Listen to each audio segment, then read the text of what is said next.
Great, should be live streaming. And there we go.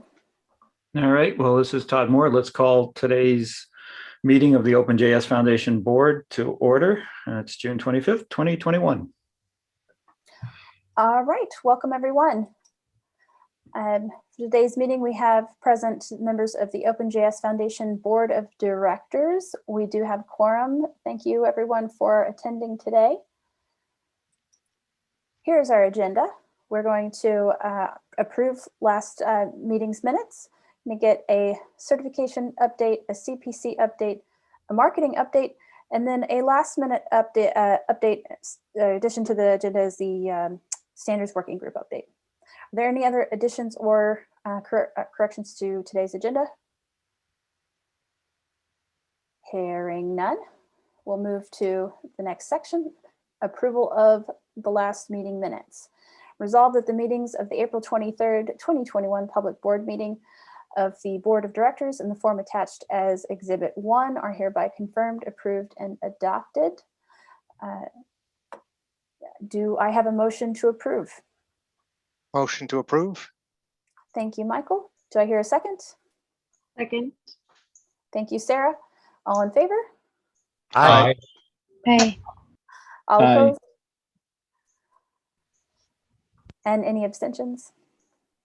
None. Thank you, directors. We are going to do our CPC update first for time. Michael and Sarah, let's take it away. Thanks. I'm going to take it this time. So to start with the project-related updates, we had some announcements that were shared around the OpenJS world, but I'll repeat them here in case people missed that. We had Loopback who entered the incubation stage, and we had MVM and NativeScript graduate to be full members of the project, which is great. In terms of the collaboration network, we had a great pre-recorded talk at OpenJS World on the package vulnerability management reporting collaboration space. And, I really encourage anybody who's interested in that topic to go take a look at that. You can learn some more and then get involved in the ongoing work of that collaboration space. Next slide, please. We've had some elections since the last board member. The voting members, which are chosen by the regular members, and those chose by the non-impact projects, was time for the elections.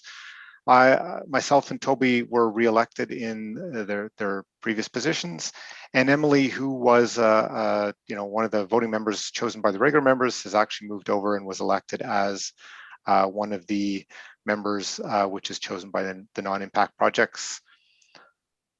We, on the sort of project charter front, there, as you'll see on the next page, there were no CPC charter updates, but we did have a minor update to the Node TSC charter, but nothing really substantive changing there, just tightening up the language so that it was clear and that it wasn't conflicting in some cases.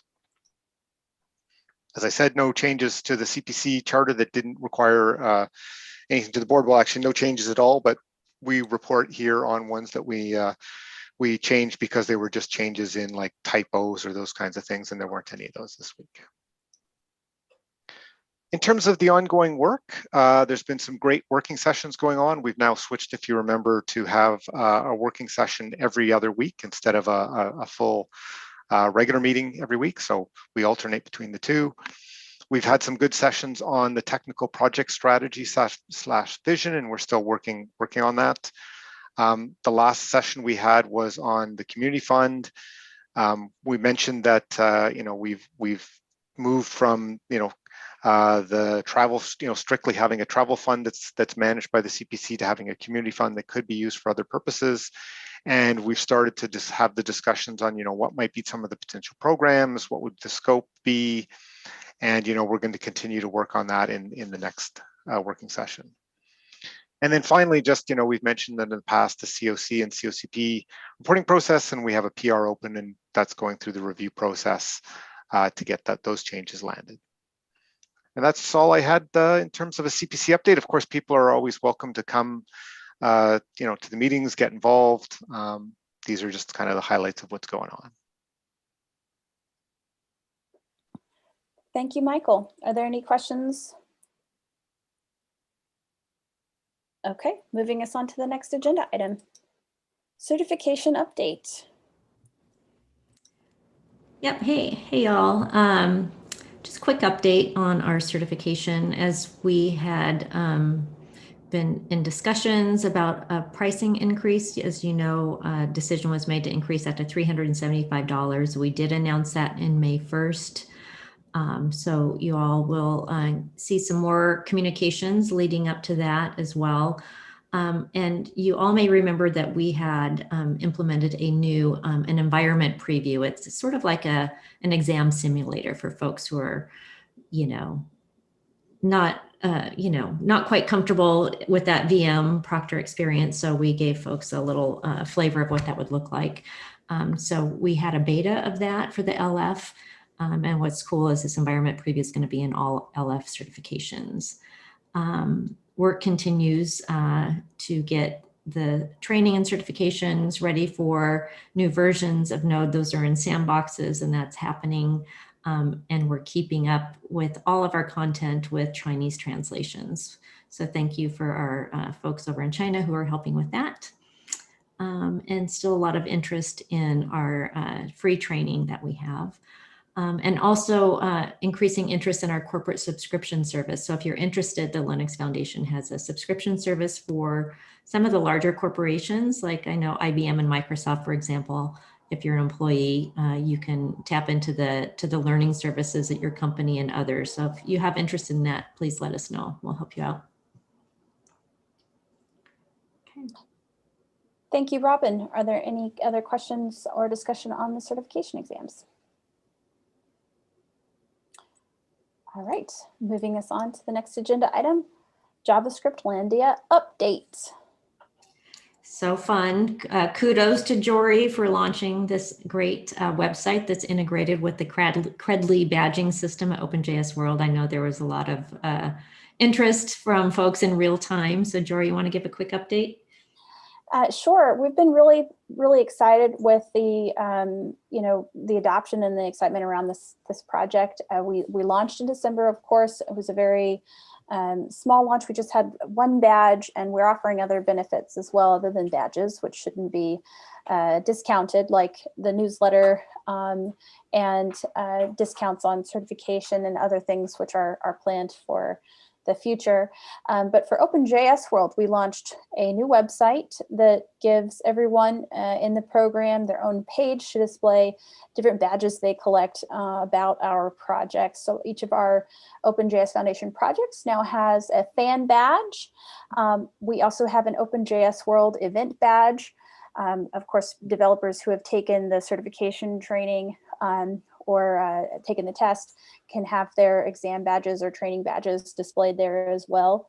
And our hope is to expand this and offer the projects the ability to offer their communities other badges for things they might do, and potentially expand the opportunities for projects that aren't yet in or aren't part of our foundation directly, but are important parts of our ecosystem. So really happy with the response we've had from this program so far, and grateful to all of the JavaScriptlandia participants for supporting our projects this way.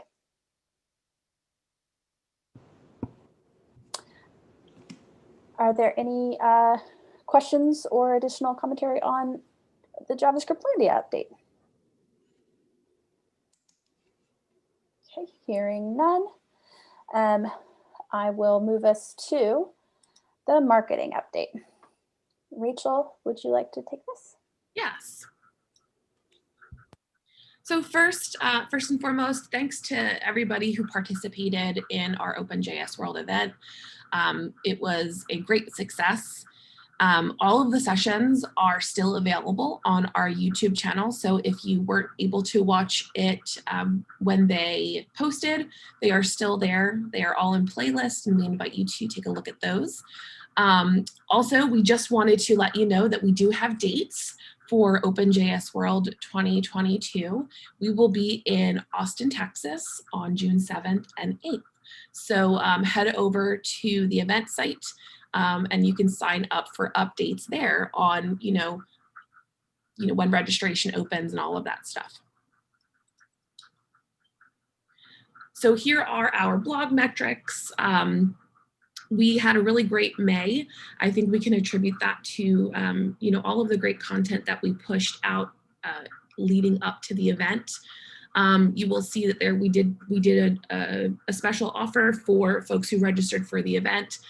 As always, the certification content did very well, driving us up past that 4,000 mark.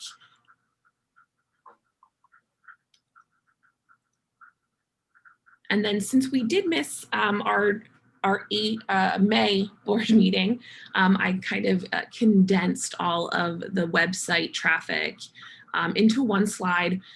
You'll see a nice spike right around the event, which is always nice to see, but also not necessarily, we expected that. So we did see a nice bump due to the event, which is great. Also wanted to thank all of the projects who participated in promoting the event on their website. We did see some traffic due to that participation, and that's reflected in the top channels. Yeah, that was super great. I know Node.js and jQuery, some others posted banners on their homepages, so that really helped us reach our goals. That was awesome. Yeah, absolutely. So next up, we have Twitter for the April-May timeframe. We do have new reporting, so we are now using HubSpot versus our previous provider. I wanted to just call out that we are in the middle of getting a sentiment analysis tracker. So that is missing from this month's reporting. I am working with our internal teams to get that resolved as quickly as possible. So for now, we will be looking at impressions and engagement. So this is, so we did get an increase in interactions during this month. I think that we put a lot of information out around the event. So this is probably, we can probably attribute that, some of this uptick to that. And then I think the next slide kind of just showcases some of our top performing tweets. So it was, super awesome to get, potential impression of over 1 million for that Red Hat panel. Moving on, this obviously includes how we performed during the event. So a big uptick in impressions, lots of interactions with our posts. So I think we could expect to see this kind of this engagement, during the event. And further down, we'll kind of get more into event-specific metrics. So here are the top, our top performing tweets. Lots of great impressions, happening around the event. Loopback, was a huge driver, so that was great to see. Next, we have LinkedIn. So what I have here is a side-by-side comparison, again, because we did miss the readout for last month. I just wanted to show, month over month how we were doing. I did want to just note that our published posts did go down in the month of June, and really that is attributed to a lot of our time around the event was more on Twitter, so live tweeting and all of that stuff. So we really used LinkedIn to drive awareness of the event, and then of course when we had announcements, those things were posted on LinkedIn. But we really spent a lot of time on Twitter for the actual event. And here are just some some top posts from from LinkedIn over the last few months.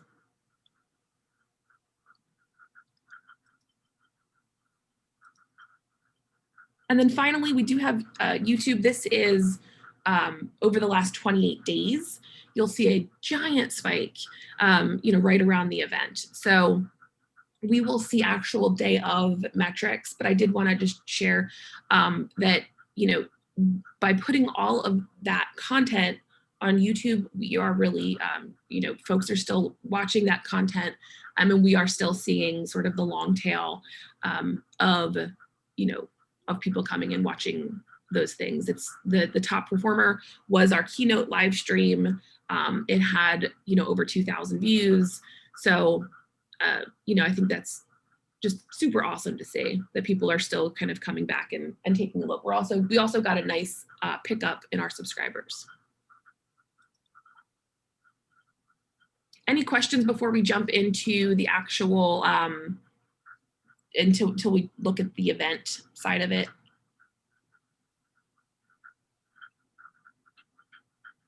None right this second. No, thank you. Okay, fantastic.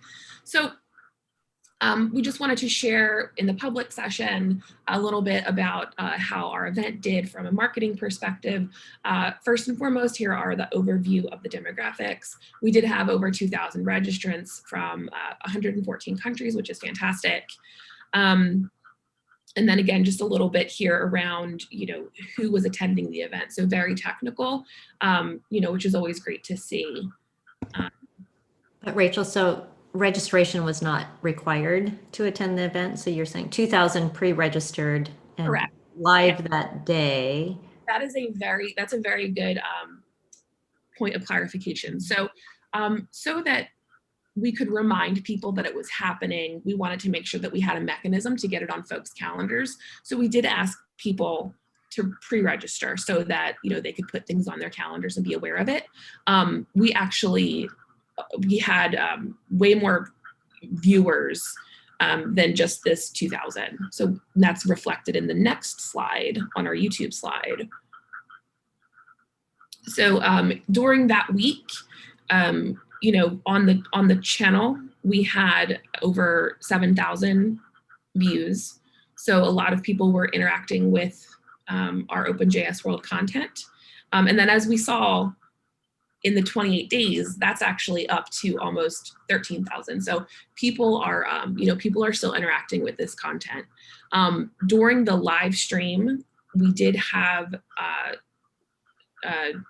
over 2,000 folks interacting during the time that the live stream was happening. So live with us, as we were putting that content out, folks were engaging in the chat, watching, all of that stuff. So really, really great numbers. This kind of just shows the engagement on Twitter. So we did reach 1.5 million impressions in that time frame, which basically is a 250% increase over previous weeks. And then our hashtags performed very well. We had kind of two going in tandem, and both were being used, being tweeted, retweeted, things like that. So lots of great engagement for the event. And if there are any questions, please feel free to chime in. These are just some top tweets and notable mentions. We got really great feedback about the types of content that we had in the event. Analytical's keynote was very, very warmly received. It was just so great. And, so yeah, I mean, I think overall, just a lot of really good, not just engagement, but good feedback. I think people were really excited about the types of, the type of content that we were putting out and the types of, people that we were putting it forth. This slide is just basically some earned content that we got. This is from both members and community, as well as media coverage from the event. So lots of good stuff that's kind of happening outside of the OpenJS blog. And any questions on that? I know I'm going a little fast.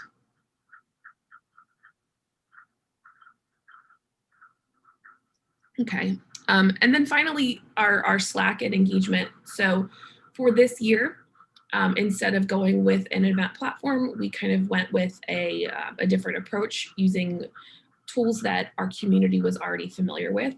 And so we did use Slack for, just for the engagement side, for the chat side. We did get an increase in the weeks leading up to the event, as well as a nice increase in just general engagement and activity within the community. And I don't know, Jory, if you wanted to chime in here with anything specific. But I had a quick question on this. Have we gotten any feedback now from the community, or could we ask for feedback, at least those who are watching this, as to how they felt about that, how it worked for them, and if they have any comments, things we should consider for next time?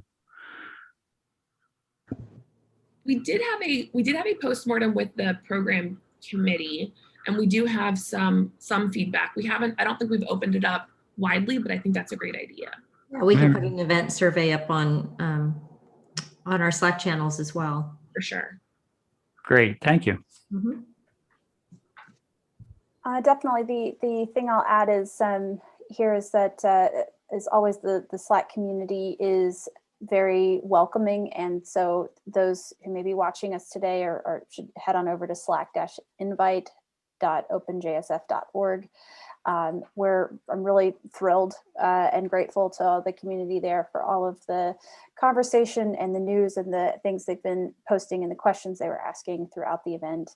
And I hope everyone feels welcome enough to stick around and participate in some of the fun things that we do there, like the book club and AMAs and that sort of thing.